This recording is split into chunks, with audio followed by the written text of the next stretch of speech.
Hello, this is Ian O'Connell and welcome to the Be Yourself podcast, episode 2. So in this episode I'm basically going to be talking about what happened when I came out of hospital and what was going through my head, what I've been doing and my goals for the future as well. I think it was the 15th of March that I came home from hospital, so it's going to be a year on Monday because I remember they let me home for St. Patrick's weekend. So as I said, on the 15th of March I came home. I remember coming through Farm 4, it's about 20 minutes from my house, but I remember after you drive on a bit from Farm 4 you're kind of up on high ground and you can see down on the whole town of Killarney. So it was a vision I had in my head with 9 months coming home to see that town again. So it was a crazy feeling looking down and seeing where I grew up and where I've had so many memories and so many things I went through. They had a homecoming for me in the clubhouse in Spa GA. I remember there were so many people came out to support me, like it was unbelievable. Going the parade with my GA club and it was crazy. Whenever I passed people, everyone just stood up and started clapping. They started shouting out their praises for me and everything. So I remember coming up to the stage as well where the MC was for the parade, and he went through my story and stuff and everybody just again started clapping. It was just an unbelievable feeling. I met the carers that were going to be coming in to get me up and who I was going to be working with. I remember I was lying in my room on my bed and they all came in to introduce themselves to me. And it was nothing like I've ever went through before or anything. I obviously didn't need carers before my accident. It was crazy just seeing all of them and knowing that they were going to be not in charge of me, but they were going to be my hands and legs for the rest of my life. I remember Darren's boss coming up to me and saying, "This fella's going to be your best friend for the rest of your life." Well, obviously for the amount of time he's going to be working with me. He's with me every day from 7 o'clock in the morning till 4 that evening, 5 days a week. And honestly, I wouldn't be where I am today without him. He's just such a lovely lad, and he's young as well, so we have similar interests. And at the start, we were kind of so nice to each other and stuff, but now, a year later, we have our fights and we move on, but he's like a brother from another mother, so that's what brothers do, so it's good to know as well that we have a relationship that we can fight and argue and get on with it. Life went on and we were settling in at home and we had to sell our own house down in my old estate, and my nana, God rest her, she passed away in 2015. So when I was very close then, I love her a lot. Her house is up about 5 minutes from my house, so there was nobody in the house. It's my auntie's house now, so we had that house to live in until our new house. So we sold the house I was living in originally, and we're currently in my nana's house. But in another 4 weeks, we're moving into our new house, so I can't wait for that. We had to buy a brand new house, and they put on a massive extension on it for me. So I'll have my own living part, I'll have my own room, all in one. It'll be like my own separate apartment. So I'm really looking forward to that and getting into my own space. I have visions already. I'm going to have my own studio in one corner of my room with the microphone and everything. I'm going to have a mini fridge that I can keep my drinks in, my milk and stuff, and I'm going to have a coffee machine up beside it. And I'm trying to convince my mom to get me a massive fish tank to get a mini shark. But that convincing's not going too well, to be honest. So yeah, I'm looking forward to moving into my new house now for the summer and getting into another brand new life and a brand new kind of routine. So that's exciting, and I'll be sharing pictures of the house when we move in. A few weeks went on and it was the same month that I came home. My dad got a phone call and they were chatting for a while, and I knew something was going on. Because my dad, he left the room, he was down here for a good while. Anyway, when he came up, I was like, "Right, tell us the news," because I knew there was going to be something. The fact he left the room, he was talking. And anyway, he was saying there's a spot on the Late Late Show. Would you like to go on Friday? And this was on the Wednesday, he said it to me, and I kind of froze. And I was like, the Late Late Show? He was like, yeah, Ryan Tuberty. And I was like, of course, yeah. But I thought I was only going to be like in the audience, and he'd come over and ask a few questions and you tell your story. But I was actually up on stage. I was up on stage for the whole interview, like I was a guest on the show that night. I remember driving up to the Late Late and I was asking my mum and dad so many questions. I was like, when I go on, people would be like, who's this kid? Like, I've never heard of him. Why is he taking up a slot in the Late Late Show? I remember landing in our hotel. RT put us up in the Radisson Blue Hotel for the night. I remember Taylor Swift was actually playing in Dublin that weekend. And a lot of people don't believe me when I tell this story. But when I went out for breakfast in the Radisson Blue Hotel, I went out for breakfast that morning and I was eating. And next thing I saw this girl. And when you look at someone and you're like, I know her, but you couldn't put a name on her. And anyway, I was like to my dad, is that Taylor Swift? And he was like, being a man and he wouldn't know about Taylor Swift. He was like, who in the Christ is she? I showed him a picture of her later on that day because I actually had no phone on me at breakfast and my dad didn't either. So yeah, I actually ate my breakfast beside Taylor Swift. She was about 13 meters away from me eating. And then when I went up to my room, I was on my phone. She was actually playing in Dublin that weekend. So another thing that persuaded me that it was her is obviously RTE had put us up in that hotel. And she was put up in that hotel as well by another company, I suppose. So yeah, that was a cool story, but a lot of people don't believe me when I tell them, so you can believe what you want. I ate breakfast with Taylor Swift. Anyway, that day went on and we got our few bits done. I went to town, we went for a walk down Dunleary Pier, and then it came time to go up to the hotel to get ready to go to, I think it's, what do they call them? I think it's the Donnybrook Studios in whatever where RT are based. But anyway, I remember our personal taxi came to the hotel to pick us up to bring us to RTE, which was cool. Like, I felt like a celebrity, getting put up in a hotel and then getting chauffeured to the studios. But I remember coming in the doors of RTE, I turned to my dad and I said, this isn't the last time I'm going to be in the studio. We went in and we were brought down to the green room where we were waiting for I think we went down at like 7, we got collected, and I wasn't on till like 10:30 that night. Anyway, we were chilling in the green room, just sitting down, me and my family, and we were just watching the Late Late of the people who were on before me, and we were just having our sandwiches, sweets, whatever. We were looking up at the TV, and it was so cool because like I was watching the Late Late in the room, and then behind the wall it was actually where the Late Late was on, where it was coming live from. And I remember I was watching it away, and then this person comes up behind me, gives me like a hug, but he kind of put his arm around me and shrugged my shoulders, and I looked up and it was Ryan Tuberty, because he has that kind of face, that it's really distinctive, it's easy to spot, not in a bad way now, but you know what I mean.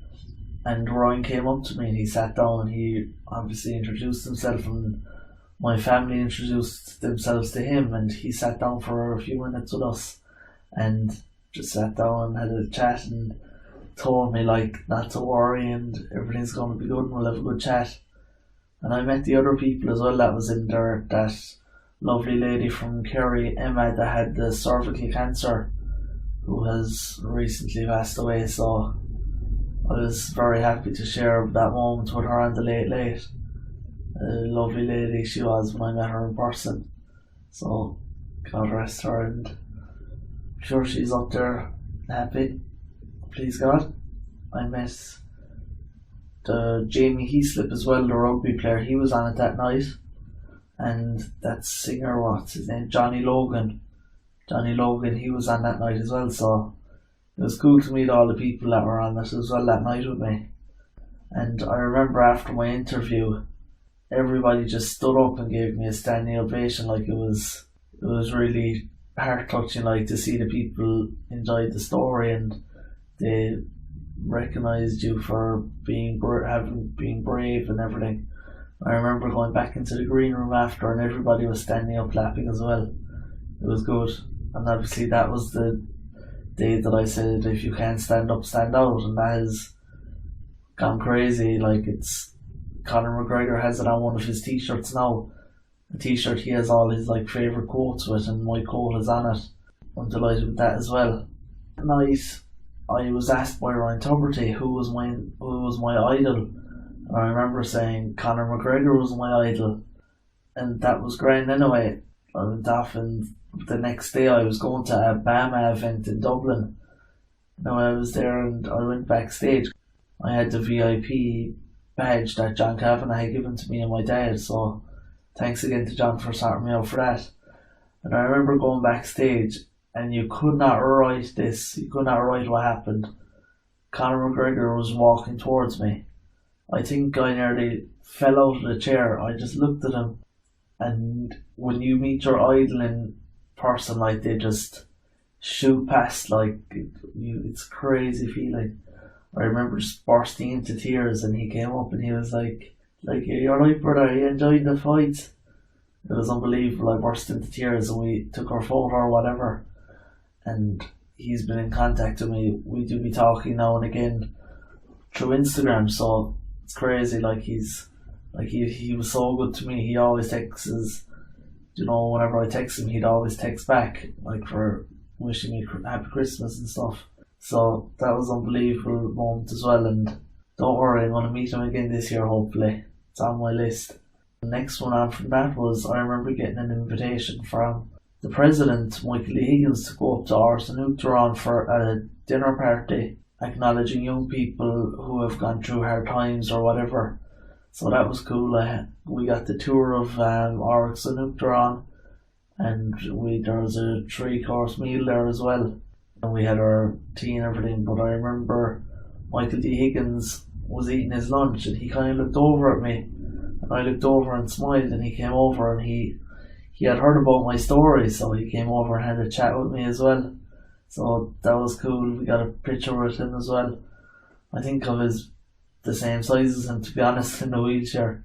Anyway, then the 7th of July, the Ring of Kerry was on. For those of you that don't know what the Ring of Kerry is, it's a massive cycle that's on in Kerry every year, and they raise money for different funds. I was named one of the main beneficiaries for the Ring of Kerry last year, so they done unbelievable fundraising for me for that. I remember I was up that morning at, I think it was 5:30. I had to go and get pictures taken at the start line and everything, so we got a lot of money off that, and people were so good who cycled for me. So thanks again to everybody for that. It was a cool experience. I remember in September going back to school, and once again Darren is with me in school every day. He comes in at 7 to get me up and stuff with another carer, and then we go into school and he's with me till 4 o'clock that evening. So it's an early start. Like, I'm up at 5:30 every second morning to get ready for school. By Thursday comes, I'm absolutely zonked. Couldn't talk to me, I'd be like a wasp. But anyway, going back to school, I never thought I'd see the day that I actually said I'd be looking forward to going back to school. What I said in the last interview, I said that I'm just happy I didn't get a brain injury when I fell. Because imagine I know no matter what position you are, there's always going to be someone in a worse off position than you. So I was just happy to be able to go back to school with my friends and know them and be able to communicate and stuff. It was great. It was great to be back into a bit of a routine as well. Not at home, just thrown on Netflix all day. It was good to be back with the friends, and so school's going very well. They've gone to extreme lengths to facilitate me, and there's 2 lifts into the school now, so I'm able to go everywhere, upstairs, everywhere. So Sean Coffey, thanks for everything you've been doing as well, and everyone else in the school, because without G I wouldn't be able to go and get my education, so I'd be happy going in the mornings, smiley as ever for first class. I never thought I'd see the day that I'd say that. School has really taken over everything since, and I'm just doing as well as I can. Christmas came along, and it was the one Christmas I was really looking forward to, because obviously I'd spent my last Christmas in hospital, and it wasn't the best place to spend a Christmas, as you probably guessed. So this Christmas I was really looking forward to, just not even the presents and stuff, just just being at home and spending time with the family and having dinner with the family again. Obviously not stuck in hospital, just inside in my room. I was delighted. We went out to my cousin's house and we had dinner there, and all my family were there as well, so sharing good memories again. The latest thing really to happen was the Garda Youth Achievement Awards.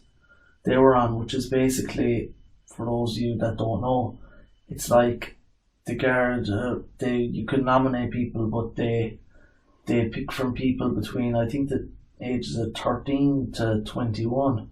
But anyway, my name was put forward this year by two different people, and I went to the ceremony anyway, and we had our 3-course meal or whatever. So there was 3 different categories. I think there was a category for a person that has overcome adversity, group award, and there was another one like someone that has done good in the community, like helped an old person or saved someone's life through CPR. And then there was an overall, the top award of the night. And I remember everybody got called up for their awards, and I didn't get called up. And anyway, I seen them putting the 2 ramps up on the stage for me, for the wheelchair to get up, and I just presumed that they left me until last. The fact that I'd have to go up on the stage and be bringing out the ramps and stuff. I was expecting them then just to call my name for whatever, and then they said, and this year's overall Garda Youth Achievement Award goes to Ian O'Connell, and I didn't know what to say, because I genuinely just thought I was getting a normal award. I thought they were just leaving me to last because the effort and disturbing putting up the ramps and stuff. So I remember that was a massive surprise to me, and once again, it was unbelievable seeing that people actually are acknowledging what I'm doing and they think I'm doing good, and obviously trying my best to help others along the way. So it's good to get a payback like that from people. They know that I'm trying and everything. So that was the latest thing really that's happened.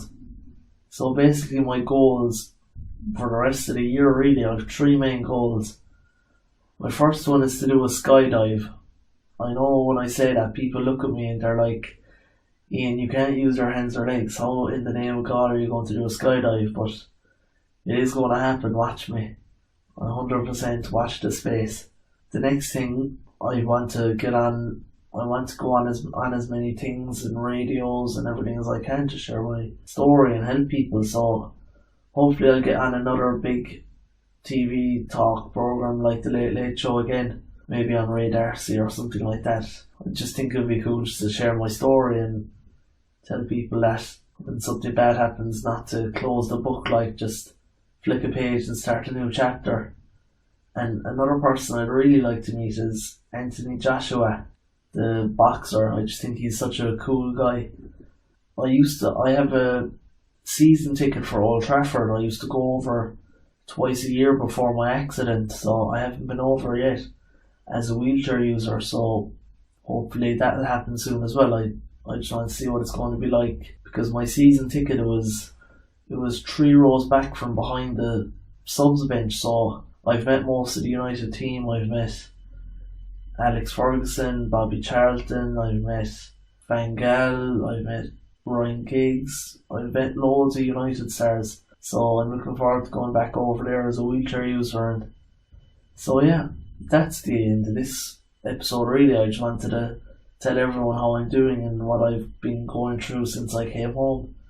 So once again, thanks to everyone for the support, and it's unbelievable how good people are when they come together, like the fundraising that's been going on for me and everything. I'd love if people could share this video around again, Like my last episode, the first one, it got a massive reception. Please share it around and make sure to hit the subscribe button. So my name is Ian O'Connell and this is the Be Yourself podcast. Until next time, be happy, and if you can't stand up, stand out.